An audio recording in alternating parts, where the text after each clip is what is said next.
Good morning. I do not know if it is because of the weather or being nervous that I am shaking. But to be governed by any of those is to preach inconsistently sa salita ng Panginoon, yet with humble adoration and pleading for the grace of God. Allow me to invite you and open your Bibles in the book of still Galatians. We are currently on a series sa book ng Galatia. And now we're in verse 15 to 21 of Galatians chapter 2, verses 15 to 21. Okay, so you can follow me with your eyes. We ourselves are Jews by birth and not Gentile sinners. Yet we know that a person is not justified by works of the law, but through faith in Jesus Christ. So we also have believed in Christ Jesus in order to be justified by faith in Christ and not by works of the law. Because by works of the law, no one will be justified. But if in our endeavor to be justified in Christ, we too were found to be sinners, is Christ then a servant of sin? Certainly not. For if I rebuild what I tore down, I prove myself to be a transgressor. For through the law I died to the law, so that I might live to God. I have been crucified with Christ. It is no longer I who live, but Christ who lives in me. In the life I now live in the flesh, I live by faith in the Son of God, who loved me and gave himself for me. I do not nullify the grace of God, for if righteousness were through the law, then Christ died for no purpose. Ay, purihin po ang Panginoon sa kanyang salita. Now, some may feel that the truths before us in this passage sound familiar or even repetitive as we have gone through the book of Galatians, right? Because the truth is, it really are. It really is, okay? It really is in many ways, okay? We have heard several times how Paul emphasized justification through faith alone, the utter inability of the law to make a sinner righteous before God, and even the all-sufficiency of Christ sa work ng salvation, in His work, in God's work of salvation. Okay, but these truths are repeated because we come to realize they are foundational para sa mga buhay ng mananampalataya. Okay, and one even says that if in the scripture theology is repeated, it means that it is being emphasized. Okay, para sa mga readers or listeners, this sa nung panahon ito'y sinulat. Okay.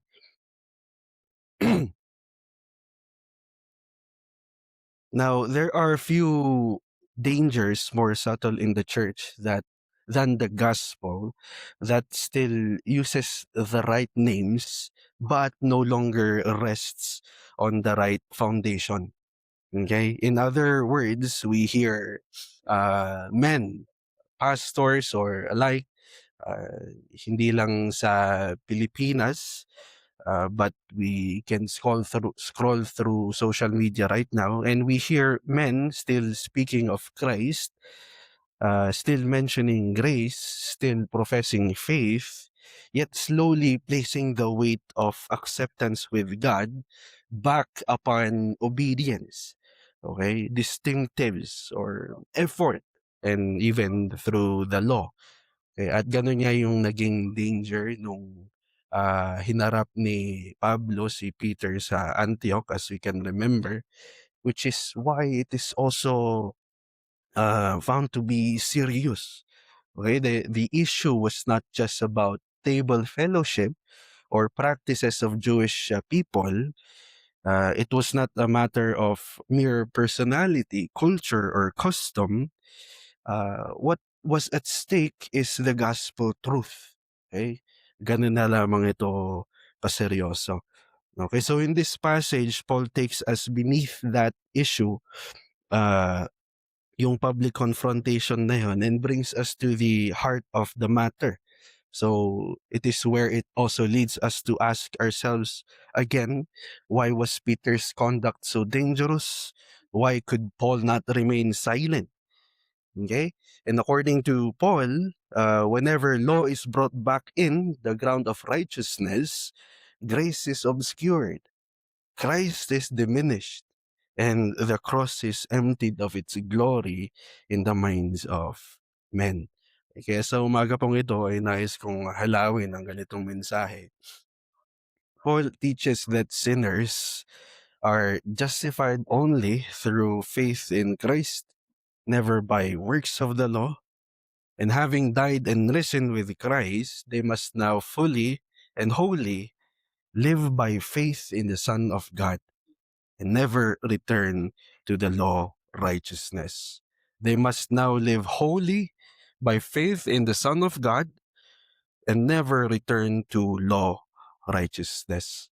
Okay, so to see how Paul presses ang katotohanan na ito, ay paglataanan natin sa kung paano mag-move ang ating pag-aaral in 3 major steps. And first would be justified by faith.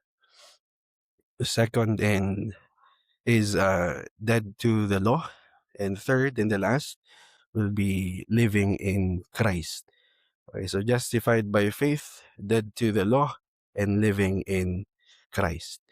Okay. Now in verses 15 to 16, Paul begins by speaking from the standpoint or the perspective of a Jewish person. Sinasabi niya, we ourselves are Jews by birth and not Gentile sinners. Okay. Now here he is still addressing Peter, and he speaks as one who knows the immense advantages that the Jews possess dahil nga sila ay pinili ng Panginoon in the Old Covenant. Okay, they had the law, they had the promises, they had the covenants, the means of worship, and the distinguishing marks of God's covenant people.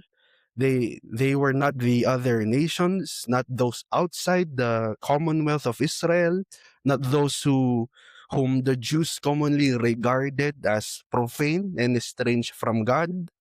Okay, but Paul does not erase this distinction in order to boast from it. On the other hand, he raises this situation in order to overthrow or overturn lahat ng confidence in it. Okay, sa pagiging Hudyo. Okay, for if anyone might seem to possess an advantage before God, it would be them.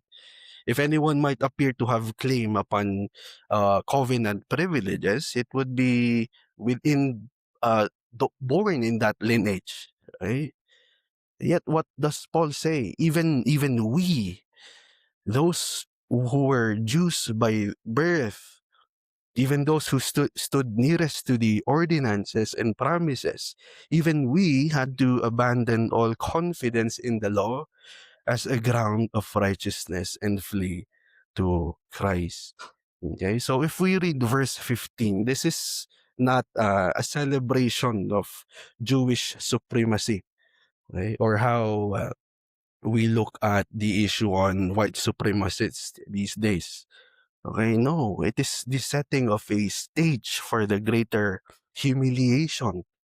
Okay, so Paul is saying, in effect of this, if those with the greatest outward privilege could not be justified by the law, then no one can. If Peter himself, a Jew, needed Christ for righteousness, then how absurd to compel these Gentiles to live as Jews as though the law could supply what it never could. Okay, this is the reason why Paul states, makes it even clearer in verse 16. Yet we know that a person is not justified. Kahit kami ay mga Hudyo, yet we know that a person is not justified by works of the law, but through faith in Jesus Christ. Okay, so here we see one of, we could say the clearest declarations sa ating binabasang mga kasulatan. Okay? To be justified is to be declared righteous before God. It does not mean that God merely improves you little by little to become acceptable. It means that God pronounces a final verdict. Okay? He declares the sinner righteous in his sight. He counts him forgiven. He counts him cleared of guilt and received into his favor. Okay? And so Paul says that this justification, malinaw, it is not by works of the law. Sa kabila ng paulit-ulit itong nababanggit, all the more that this truth should not be weakened, rather strengthened. Okay? Paul does not just mean merely ceremonial practices, as though yung problema lang ay circumcision or dietary practice, katulad niyan ng mga immediate concerns sa kanila this time. The issue is beneath, is larger. Right? It was whether obedience to the law could contribute anything to a sinner's righteous standing before God. Okay? Yet Paul's answer is absolute. No obedience rendered by fallen men can secure ang verdict ng Panginoon. Okay? So in other words, the law commands indeed. The law reveals. The law exposes. And therefore the law condemns. But the law cannot justify the guilty. Okay? Now, hearing that, the problem is not really with the law as an administration sa kanilang, sa Old Covenant. The problem is with man as a sinner. Okay? Which is why Paul widens the scope intentionally with the words a person. Okay? By works of the law, no one will be justified. Okay? In the original language, by works of the law, no flesh shall be justified. Okay? And flesh here emphasizes man in his weakness, man in his fallenness, in his corruption. Okay? So the law is holy, the law is just, the law is good, but man is sinful. Okay? Therefore, the law cannot be the instrument of his acceptance before God. Okay? Now, sa kabila ng walang bisa ng gawa, Paul mentions through faith in Jesus Christ. Okay? So malinaw, not by the law, not by works of the law, but through faith in Jesus Christ. Okay? Not faith plus law, not Christ plus merit, not grace plus obedience. Okay? Makikita natin ang lingwahe na ginagamit ni Pablo, it excludes every mixture. There is a clear black and white sa kung ano ang difference ng works of the law as a means of justification, and only through only through faith in Jesus Christ. Okay. Now, we can also notice how personal Paul makes it if we look at verse 16. So we also have believed in Christ Jesus in order to be justified by faith in Christ and not by works of the law. Okay, now again, Paul and Peter themselves had believed. Even they, with all their covenant privileges, knew that the righteousness before God, it cannot come through the law. Okay, so we could say that their own faith in Christ was itself a confession that law could not justify them. Okay, their believing in Christ was an open renunciation of self-righteousness. Okay, so we see this is the heart of the gospel. Okay, The sinner does not bring God a righteousness and then be rewarded. He comes empty-handed. Right? He comes renouncing every claim, every merit, every imagined worthiness. Right? He comes because Christ is enough. He comes because Christ has obeyed. Christ has suffered. Christ has borne the curse. He comes because Christ alone is the righteousness of his people. Okay?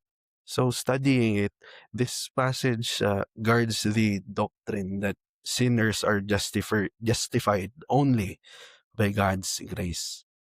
Okay? Through faith in Christ alone.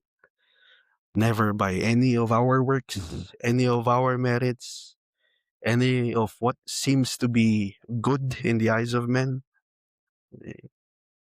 Faith is not in itself righteousness that justifies, but the instrument with which God in his wisdom has us to receive Christ and his righteousness. Okay? So the whole point is that our righteousness, our right standing before God, it only rests on Christ. Okay? So in application to this, meron pong maaligid na pagiging legalistic in every fallen heart that we have. We are always tempted to lean on morality, on religious effort, on knowledge, duty, or even what we call as spiritual performance. Okay? But hearing the gospel, being clear, the truth as it is, it strips us bare. It tells the same moral man and immoral man, you are alike. You will never stand before God righteous dahil sa iyong mga gawa. Okay? So let us not merely admire justification. Let us rest in it. Okay? We do not profess Christ and then secretly live by self-assessment. Okay? We do not confess grace with our lips while building our peace sa ating mga obedience. Okay?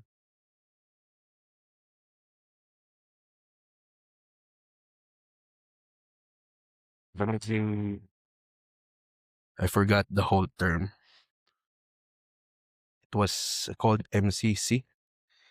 I believe some of us knows what MCC is sa aking pinanggalingang quote-unquote Bible school, whereby in a day sa isang linggo, which is a Friday, you go outside in the communities, you preach the gospel, you give tracts, and then you list how many people believe, and then it will be your grade sa school.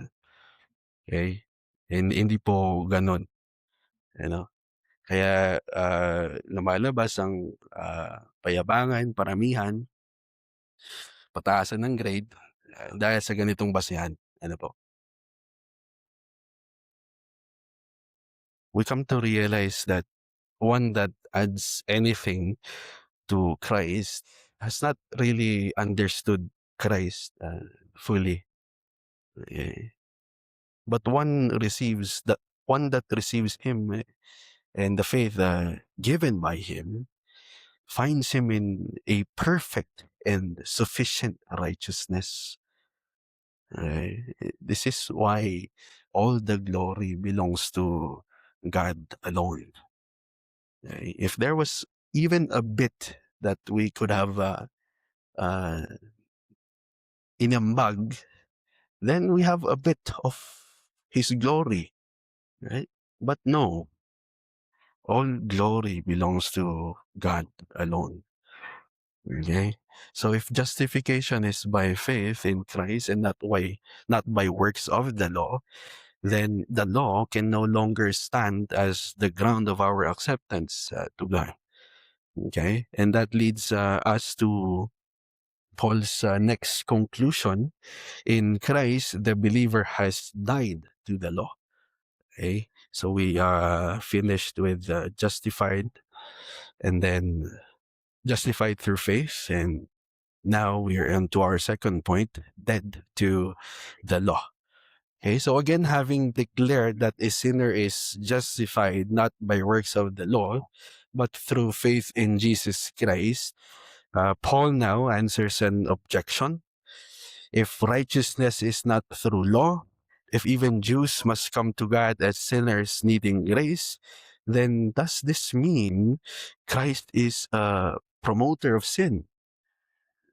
Does not this teaching loosen, lower holiness, open doors to carelessness? Okay? Yun ang katanungan na nakikita natin sa verse 17. But if in our endeavor to be justified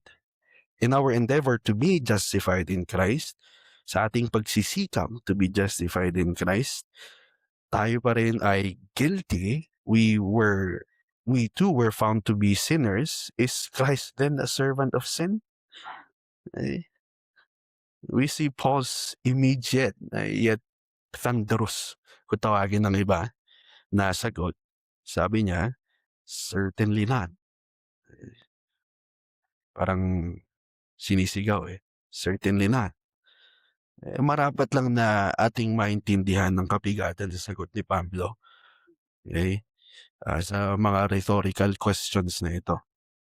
Okay? They had lived within the covenant order of Israel. Again, they possessed the law, the ordinances, the privileges, and the distinctions. But when they sought to be justified in Christ, they confessed that very act, they were not righteous in themselves. Okay? They acknowledged that before the tribunal of God, sa paghuhukom ng Diyos, they too were sinners. Sa harap ng Panginoon, bagamat sila ay mga Hudyo, sila pa rin ay mga makasalanan. Okay? In other words, in Christ, faith in Christ was itself an admission that the law had not given them righteousness. Okay? Ngunit sa kanyang mga accusers, ang pag-iisip na ito, it offends them. Okay? For them, if those who have the law are still sinners in need of grace, ano pang silbi na sinisikap nilang itong mga ang mga ito? Okay? What advantage is there in this all of this obedience? Okay? If justification is in Christ alone, then does not Christ reduce holy men? Dahil nga sila ay mataas, sila ay obedient, they keep the law. If justification is just by Christ, does this mean it reduces them? Malinaw ang sagot ni Pablo, it is certainly not. Christ is not a minister of sin. Christ does not create sin. Christ does not strengthen sin. He does not corrupt what was once pure. Okay? Rather, he exposes that sin was always there. He removes false coverings of what seems to be holy. He strips away pretended righteousness. Pinapakita niya na kahit ito man ay dumadating sa mga mata ng karamihan as if it is righteous dahil nga sa mga gawa, they are nothing. He reveals that in their context, Jew is no less than Gentiles. Both stand guilty apart from the grace of God. Okay? So we see that this is rather humbling. Nakakapagpakumbaba, not like how the opposers saw it as evil. Okay? It is even Stephen. Okay? The problem then is not with Christ. Again, the problem is with man. man's attempt to go back to what Christ has fulfilled, what Christ has surpassed. Okay? Kaya sinasabi ni Pablo in verse 18, "For if I rebuild what I tore down, I prove myself to be a transgressor." Okay, so here the apostle turns the accusation back to his opponents. Okay, they accuse the gospel of encouraging sin, na dahil nga walang saysay ang righteous practice, they are then to continue in sin. Okay? But Paul, on the other hand, says the opposite is true. The real transgressor is not the one who abandons law righteousness for Christ, but the one who rebuilds the law as a basis of acceptance before God. Okay? What had been torn down? In their context, it is the law being considered as their ground.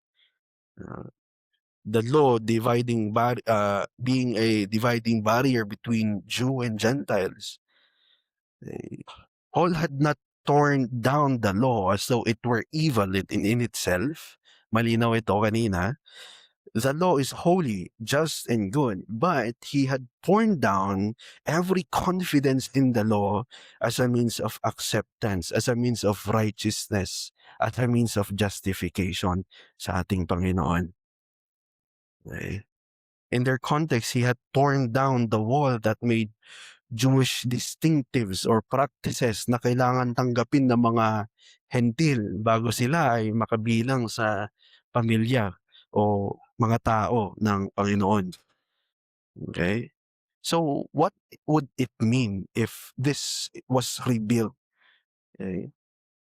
It would mean to say that after coming to Christ, preaching that Christ is enough, to rebuild it, it would mean as though the cross had not decisively changed everything. As though God has not revealed his glory in the death and resurrection of Christ. It would mean as though the grace that delivered them is now different. Okay? Sa case ni Pedro, it would mean that withdrawing from the Gentile fellowship it would mean that the distinction is still holding or governing ang fellowship nila, ang church. Okay? And it would mean in the Galatians case, taking up circumcision or law observance as though righteousness still lay sa mga practices na ito. Okay? Yet Paul says, if I do that, I make myself the transgressor. Okay? He would be denying the truth that he had already confessed. Paul would be now reversing the gospel. Paul would be declaring by his actions that Christ is insufficient. Grace must be supplemented by the law. He would be returning to the very bondage from which Christ has set them free. Okay.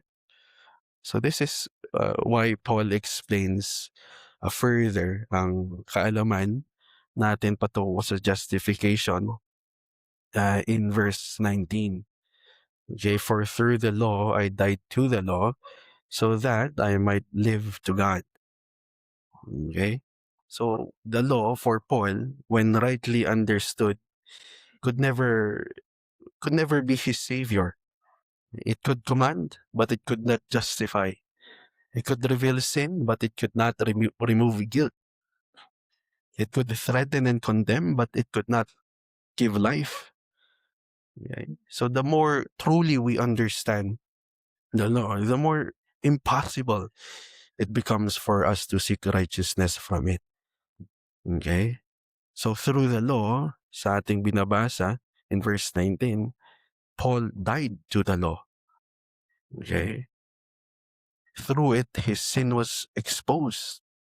Through it, slew his self-confidence. The law shut him up for the need of another righteousness. It killed every hope that he might be righteous, obedience sa harapan ng Panginoon. Okay? Yet in its fuller sense, through the law, he died to the law because Christ himself came under the law.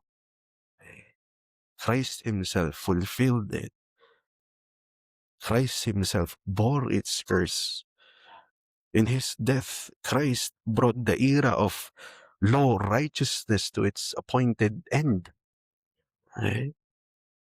Kaya being united with Christ, Paul died to the law. It no longer stood over him as the path to justification. It was no longer the jurisdiction as the means of justification. Okay. Kaya sa mailang ulit na ito'y nababanggit, mas naiintindihan natin kung bakit napaka disastrous na tayo ay bumalik sa law. It is not merely a step backward in practice. Katulad ng inaakala ni Peter, it is a blunt contradiction of redemptive history itself. It's as if to say that Christ did not die on the cross. Christ had not come, as though the cross had not accomplished its purpose, as though the believer had not died and risen with Christ. Okay? Ganun na lamang po kabigat ang katotohanan na ito. Okay? Yet as we delve deeper, we can notice the goal of this death, that being dead to the law, so that I might live to God. Okay? Kaya malinaw na hindi ipinaparatang o pinapahiwatig ni Pablo na ganun na lang. Namatay ako sa law, okay, it's done. Paul did not die to the law in order to live carelessly, katulad ng mga accusations sa kanya, katulad ng mga accusations sa gospel. He did not leave legal bondage in order to enter moral chaos. He did not. He died to the law in order to live to God. Okay? This is why grace does not produce lawlessness, like how in all history professing Christians claim to be. Okay? So union with Christ does not produce indifference sa Panginoon. Justification by faith even does not make Christ a minister of sin. Rather, the one who is freed from the law as a covenant of righteousness, malinaw, is now alive into God. Okay? As the moment we see was crucial, ganun din ang kahalagahan na as present believers we understand kung paano naihayag ang salita ng Panginoon. Okay? The gospel does not make men less holy. It makes them holy in the only way that holiness can ever be produced. It is, of course, by union with Christ, not by self-righteousness, not by self-striving, but by grace, by life in the Son of God, the Lord Jesus Christ. Napakalinaw ng punto ni Pablo. The one who goes back to the law for righteousness is not protecting holiness. Madalas ito nating maririnig. It is not protecting holiness. It is a blunt denial of grace. He is not honoring Christ. He is making himself a transgressor by rebuilding what Christ has already brought down. Okay? Ang pag-aaral natin on verses 17 to 19, it preserves the distinction between the law as a rule of life and the law as a covenant of works. Okay? Paul is not rejecting holiness, nor is he casting off obedience. He's rejecting the law as the instrument of justification. Okay? The believer is justified by faith alone, has died to the law precisely because he is united to Christ, and now he lives unto God in newness of life. Okay? Kung ating nakikita, it guards both justification by God and with its following sanctification, without confusing the two. Okay? Kaya sa pagtanggap natin, let us beware of every form of spiritual rebuilding. It is possible to profess grace and yet slowly rebuild law, confidence in the heart. We do it when we measure our standing before God by our performance. We do it when we quietly believe that indeed Christ has brought us near, but our obedience keeps us near. We do it when we look down on others as though our disciplines, as though our so-called quote-unquote maturity, our attainments makes us safer before God than anyone else. We do it at times when we think that because of what something we did, like prayer, acts of service, or obedience, God has favored us. Okay? Certainly not. Ang mga ganitong pananaw ay dapat nating talikuran. Okay? And at the same time, grace must not be mistaken for looseness. Christ is no minister of sin. The faith that justifies is never barren. The one who has died to the law, again, does not become indifferent to God. He becomes alive to God. He now desires obedience, not to become accepted, but because he has been accepted in the beloved Christ. Okay?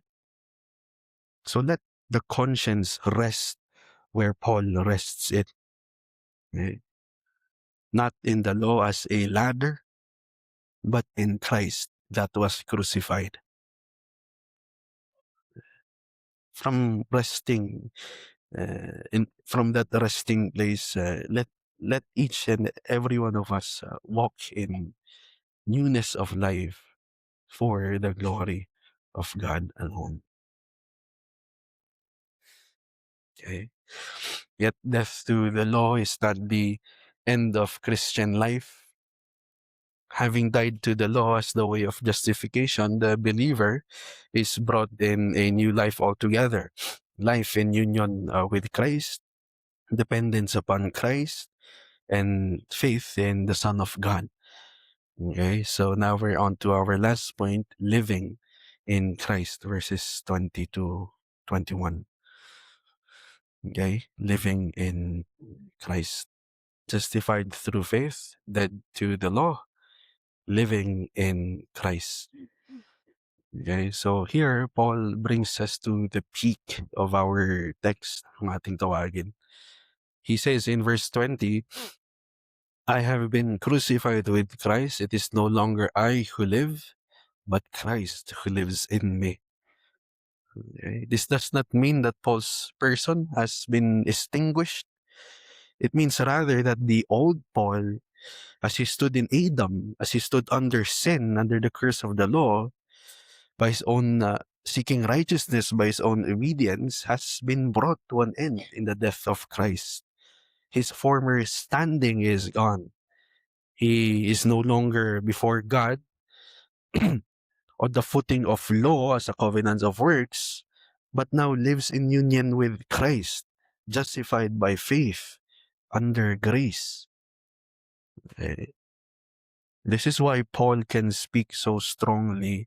It is no longer I who live. He means I no longer live as the man I once was. The life that is now present kay Pablo is now determined sa pagiging pagkakaroon ng union kay Kristo. Okay. So we see here that Christ is not just an example. Christ was not merely his teacher. Christ is not merely the object of his admiration. Christ lives in him.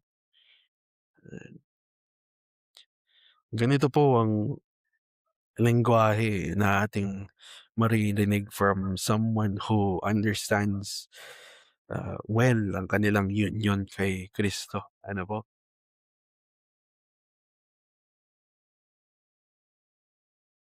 The believer is so joined to Christ that Christ's death becomes his death.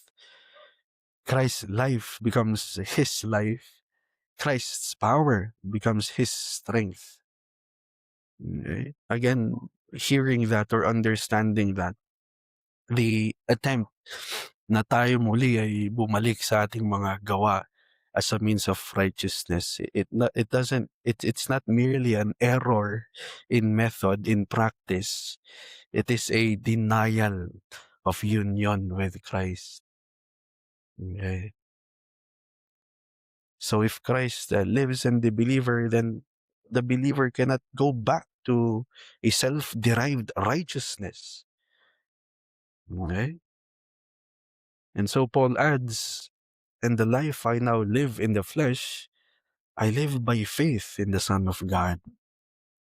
Okay? So here he makes it clear that this union with Christ, it does not remove him of ordinary earthly existence. He still lives in the flesh, that is in the body, in the present mortal life, amid weakness, frailty, or temptation, suffering, the limitations of our earthly condition. Okay? This is not flesh in the narrow sense of sinful rebellion, katulad ng ating nabanggit kanina, but flesh as a present embodied existence in this age. Okay? Paul is saying, though I still live here below, though I still inhabit these weak mortal bodies, my life is no longer governed by law, but by faith. Okay? Ito po ay defining mark ng isang mananampalataya. Okay? Not merely that faith begins the Christian life, but faith characterizes our Christian life. So, in other words, hindi tayo nagsisimula by faith and then continue by self-effort. We do not come to Christ empty-handed and then maintain ourselves with our legal power, our efforts. We live entirely by faith. We live entirely every day trusting Christ, resting in Christ, looking away from ourselves and what we can do, only to the Son of God, the Lord Jesus Christ. Kung ating babasahin ang mga sumusunod na salita, Paul makes it deeply personal.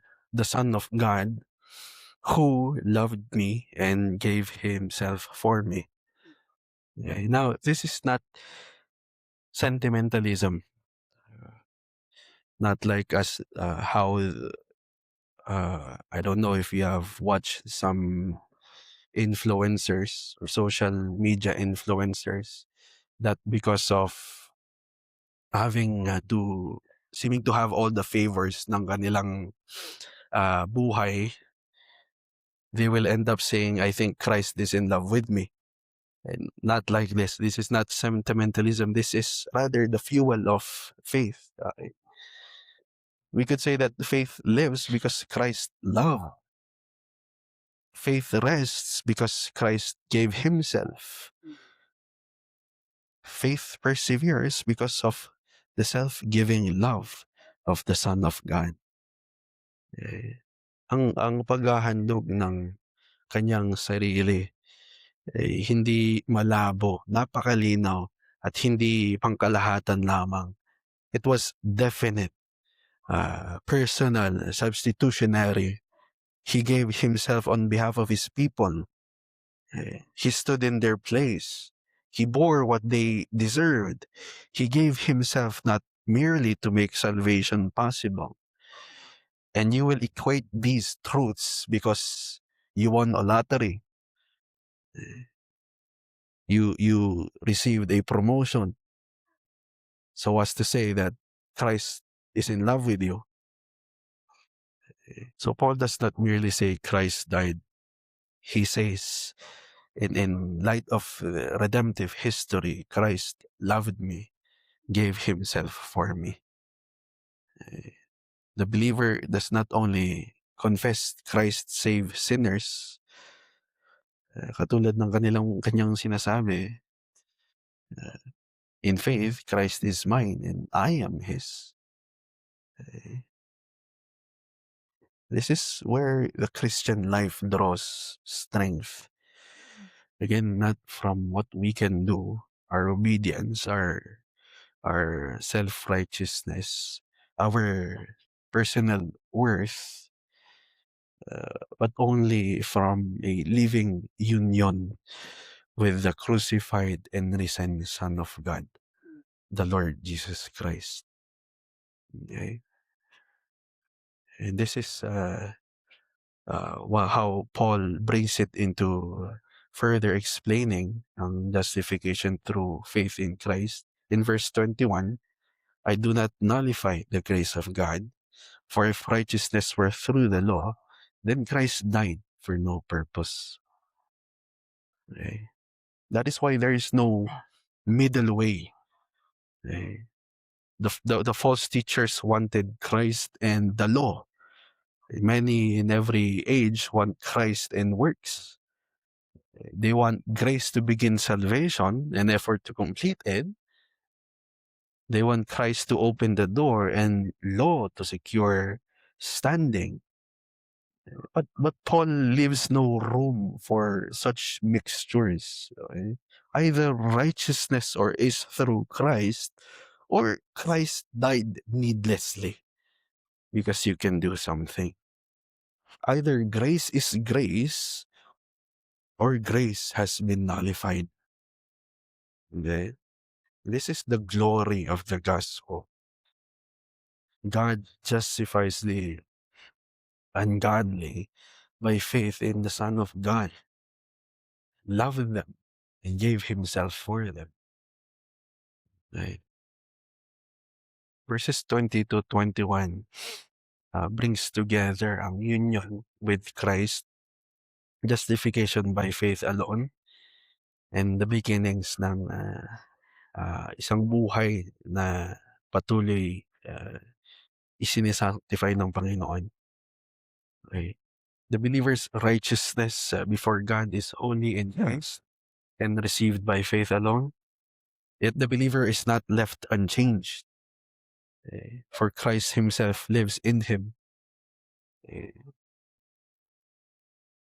This life in Christ is not the ground of justification, but the fruit of union with the crucified and risen Lord. So grace therefore excludes works as a cause of our righteousness. Sa ating pagtanggap, we do not want to try to live a quote-unquote Christian life by the same principle from which the gospel has already delivered us. Let us not begin with Christ and continue by relying on ourselves. Not make our obedience a quiet foundation of our peace with God. Only Christ can give us peace. So when conscience accuses us, let us live by faith. When weakness is felt, let us live by faith. When sin humbles us, live by faith. If ever we are tempted to add something sa ating righteousness before God, hear what Paul has said. that would nullify grace and empty the cross. Okay?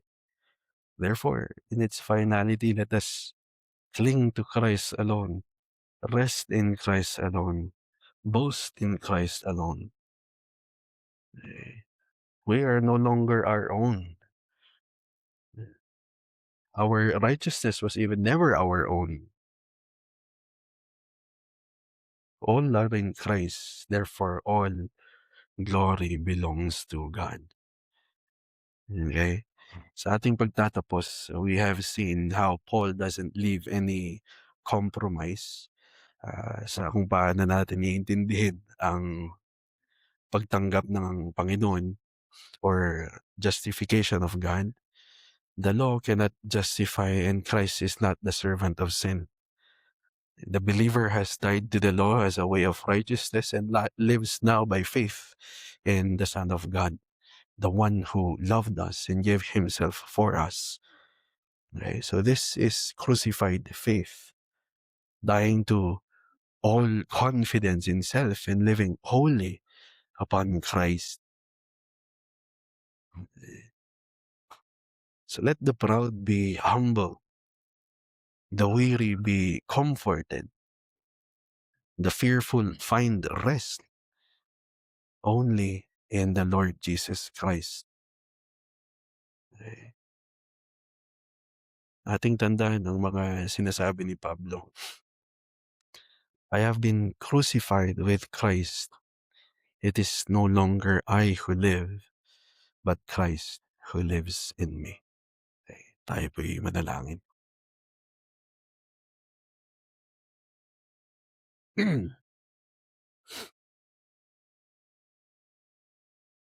We are deeply humbled, O Lord, of how you have revealed your word to us this morning, bringing about aming estado as undeserving sinners, reminding us of your works of salvation by your grace through the Lord Jesus Christ, reminding us that in the beginning we have started by your grace. In the end, we will continue and finish by your grace.